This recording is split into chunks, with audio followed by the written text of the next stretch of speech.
fake money po ha. Kasi kagabi sa mister ko, although gabi na siya, malapit na kasi siya magsara eh. May bumili, nagkasabay-sabay yung bumili kasi na may nagbayad sa kanya na 1K na fake. Ayan, nalaman lang yun ng fake kaninang umaga nung namili siya ng kanyang paninda. Tapos, nagbayad kasi siya kay Chi.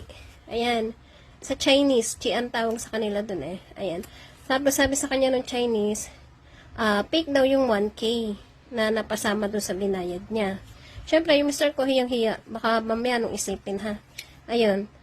Eto, papakita ko sa inyo yung pinagkaiba. Hindi mo siya, sa unang tingin, hindi mo siya, mapagkakamalang fake. Ayun. Okay. Pakita muna natin yung, legit na 1K. Ayan. Yung legit na 1K, pag tinilt nyo siyang ganyan, ayan.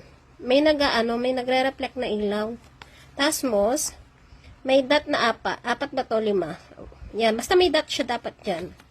Tapos, ayan, yung seal ng pera. Ayan ha. Tapos, ayan, hindi siya mukhang plastic cover na pinlansya na manipis. Ayan. Ganito yung legit na 1K natin ha. Tapos, yung fake, eto siya. Ayan, siguro ayan.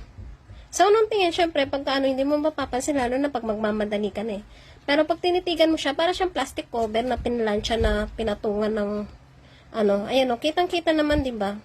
Tapos, yung 1,000 niya dito, pag tinilit mo, hindi nailaw. Dalawang, lang siya, ayan dalawang guhit na, sinadya ata, yan na, ayan na siya. Hindi siya nagtitilt.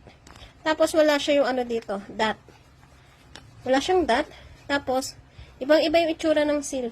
Kesa dito, sa original ha. Ayan, baka po may magbayad sa inyo. Tingnan nyo to, Tingnan nyo pinagkaiba. Ayan.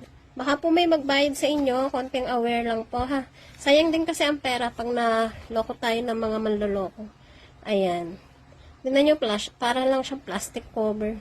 Unang tingin, hindi mo mapagkakamalan. Lalo na pag nagmamadili ka din. Diba, syempre. Ayan. Info ko lang po kayo ha. Ayan. Ganito po yung original ha. Tapos yung fake. Ayan. Tingnan nyo yung fake. Ayan siya.